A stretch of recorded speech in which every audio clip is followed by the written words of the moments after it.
ปล่อยขำยามแรงตะเวนกำลังสิตกดินตะเวนกำลังสิตกแล้ว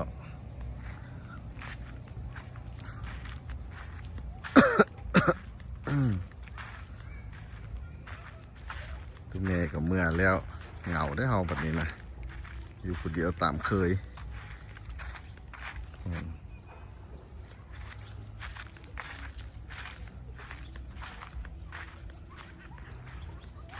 พาไปย่างหล่อบึงการเปลี่ยนแปลงแถวนี้ก็จะมาถมดินทั้งข้างเฮาเลยเดี๋ยวนี้การปลูกสร้างแล้วแถวนี้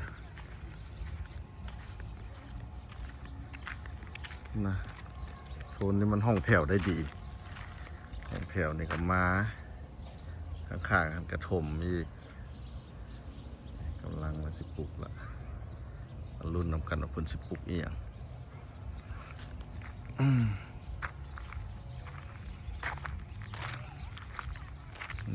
ข้างๆมือนี่ถมแล้ว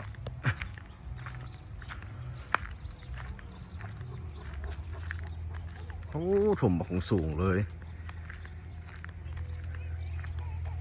บอนนี้บอนไอโจ้คนบ้านนอกเคยมาเก็บผักบ้งเด็กกับสาวๆบุมีแล้วเด้อมิสเตอร์โจ้คนบ้านนอกบุมีผักบ้งและเพิ่นถมหมดแล้วแบบนี้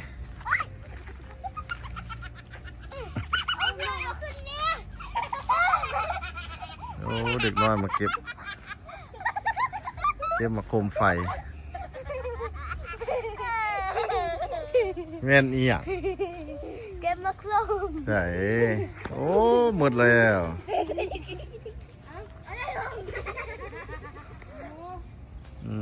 หมดเลยดิมากอันนี้นี่มันเกิด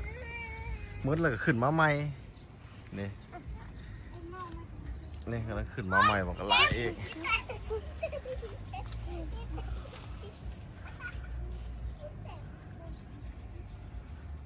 หมดแล้วอันนี้ของแก้มบุ้งแก้มบ้องโอ้หมดละสวดอันผักบ้งผมหมดแล้วว้าวถมแล้วก็จะได้เพิ่นกระปุกแล้วเนี่ยมารุ่นน้ำกันเพิ่นสิปุกยั้งบัดนี้อยู่แถวนี้ตุ้แม่นี่ซื้อเอาตุ้แม่โชคดีนี่อาณาจักรของตุ้แม่เมิดแถวนี้โอ้ถมสูงไก่หน้าทางพี่นะมันไฟถมที่หลังเลยได้เปรียบรถ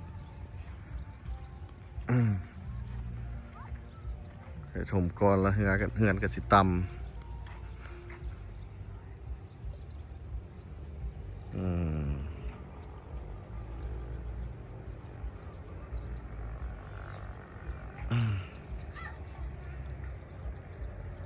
เป็นธุรกิจหมดแล้วแบบนี้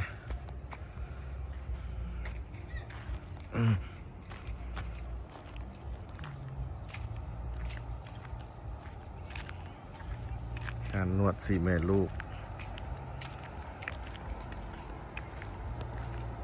โอ้รถขนาดคือเลี้ยงมาไวแท้รีบก่อนอันตรายจะเลี้ยวเขาในบ่อหรือมาซื้อโอ้มาซื้อซะ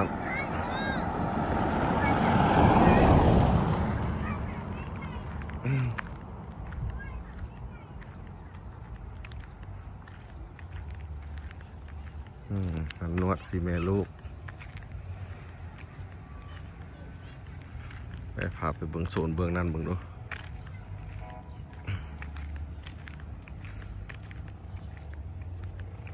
โอ้ของแถวประเทศงามได้ทีนะจักจะเป็นเดือนเท่าใดแล้วเนี่ยจะเป็นห้องเก่าบ่หรือว่าห้องมีเฟอร์นิเจอร์หารุ่นน้ำกันราคาเสาสิเท่าใด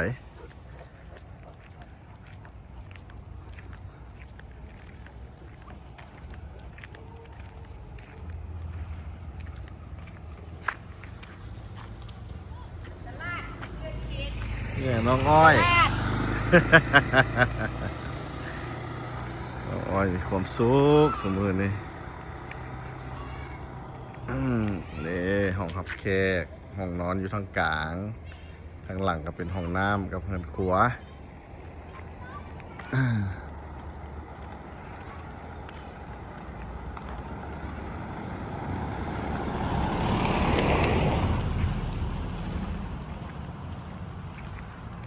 อันนี้นี่โซนนี้ก็จะได้กระปุกแล้วนี่นะถามมาเบิ่งคนที่เฮ็ดอย่างโซนนี้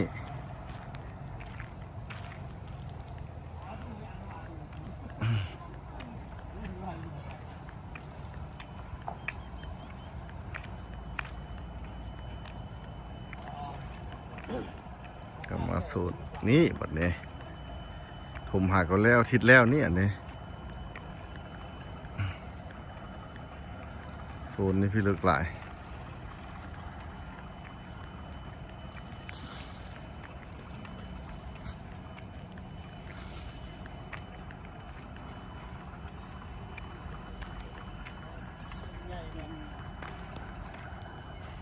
ขายอหย่างละเนี่ยพาคิมขายไข่หวะ ตีไปเงินบุญเขาเจ้าเอาไปสอยโคตร โอ้คุณเอาเบิ่งดูว่าเพิ่นสิปลูกอย่างไสนี้บัดนี้นะเต้าใหญ่เติบแล้วนี่บอกใหญ่ๆเลยเว้ยว่าได้ยินว่ามันนักธุรกิจสัมปทานตัวนี้ละนี่นะโอ้เล่นไวเท่ซ่าๆเนี่ยซ่าๆเนี่ยซ่าๆเด้อ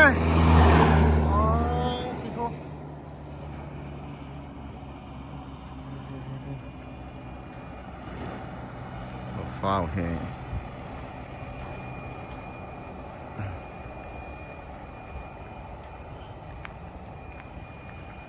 มันนี่ก็หักกำลังปลุกยังบ่แล้วนะทั้งตัวใดแล้วก็เปิดให้คนอยู่โลดตัวนี้ก็ได้เป็นทั้งโรงแรมเป็นทั้งอพาร์ตเมนต์แล้วข้อมูลว่าทั้งข้างนี่ก็กำลังเฮ็ดอีกนี่ทั้งข้างนี่ก็กำลังมีอันนี้คันหมอนี่ไปตั้งอยู่ใส่แล้วมันตึกใหญ่มาอยู่โลดโน่นตัวแม่โชคดีไปพุ่นละนี่ตลาดสด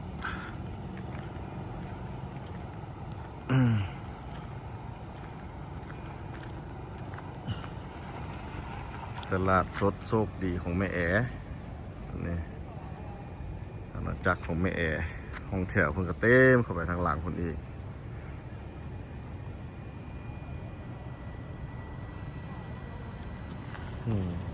โอ้อันตราย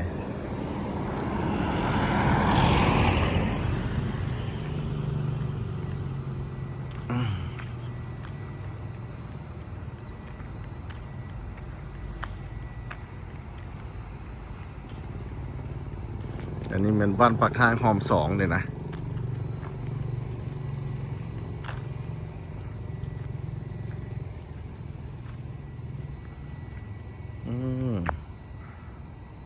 โอ้ยย่างไปอีกเพราะว่าเฮือนหลังนั้นมีหมา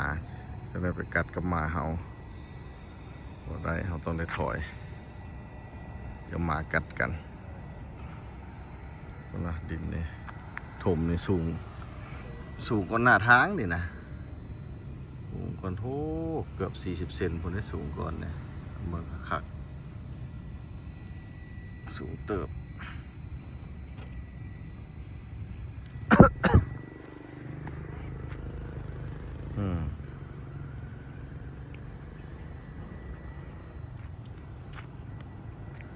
นี่ตลาดบักใหญ่เลยนี่นะแล้วคนมาอยู่เต็มนี่แล้ว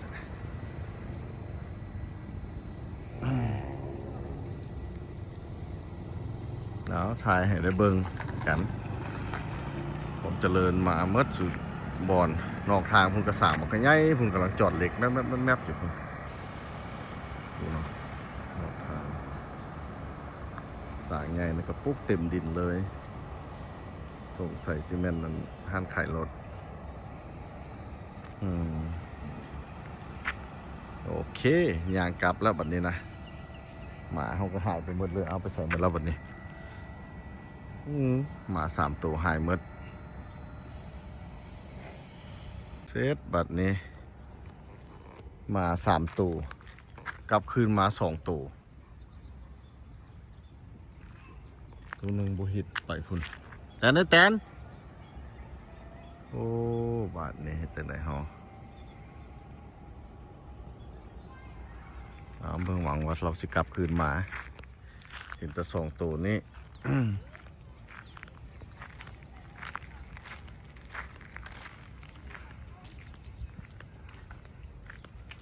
มักโคมไฟเขาจะเอาจนหมดเบื้องนี่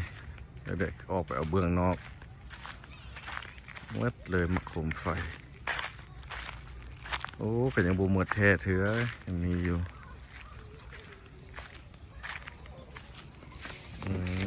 อย่างไรหนึ่งโอ้อยู่สูงคนยังอยู่เขาจะเอาบุเถิงแต่ว่าเด็ดไปแล้วมันก็ขึ้นมาใหม่อีกนี่ไม่อันนี้ขึ้นมาแล้วก็สิเป็นประมาณนี้ต้นเอ็นเต้น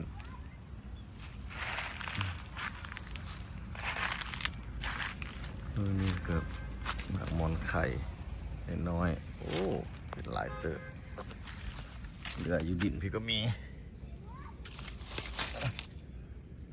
โอ้เป็นหลายเติบนะธรรมชาติเลยบ่ได้ใส่ปุ๋ยใส่หยัง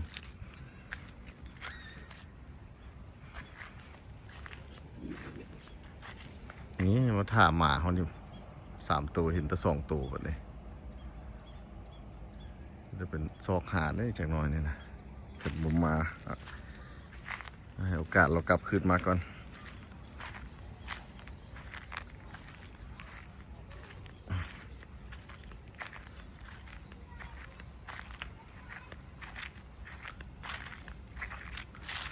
วิแถวนี้เขาจะหมักแกงหน่อไม้เขามีหน่อไม้อยู่หันเดเป็นตลอดหน่อไม้นะกับหน่อไม้เท่าบักใหญ่หนึ่งเขาก็เลยมาปลูกพักเหม็นเนี่ยสังเกตยอดนี่ถึกเด็ดเราเด็ดไปกินโอ้แต่ละยอดถึกเด็ดหมดเลยปลูก3 ต้นไว้โอ้หมอนี่เจอเครือกวมมันหลายมันเลยบุญใหญ่1 2 3โอ้ยเอาบาปนี่ดินางเต้นบ่ได้ไปน้ำนางเต้นอยู่นี่โอเคครบละสนะต้นที่3ใส่แกงหน่อไม้นี่แซ่บสุดผักเหม็น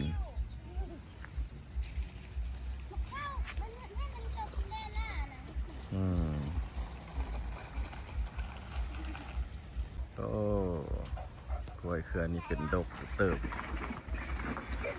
หลายเติบเลย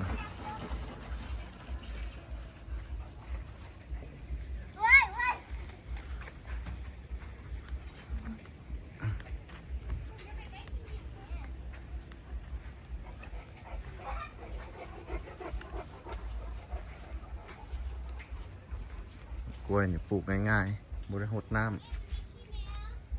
ตัวนี้ไกลละตัวนั้น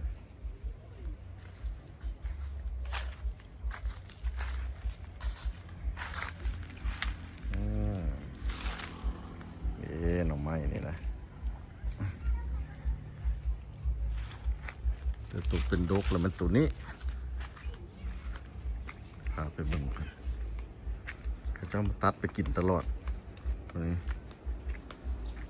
ถึงบุทันได้ใหญ่นะบุทันมีโอกาสได้ใหญ่ถึกตัดก่อนนี่บุมีจักหน่อสับถึกตัดหมดโอ้แต่พอโลขึ้นมาเราจัดการรถ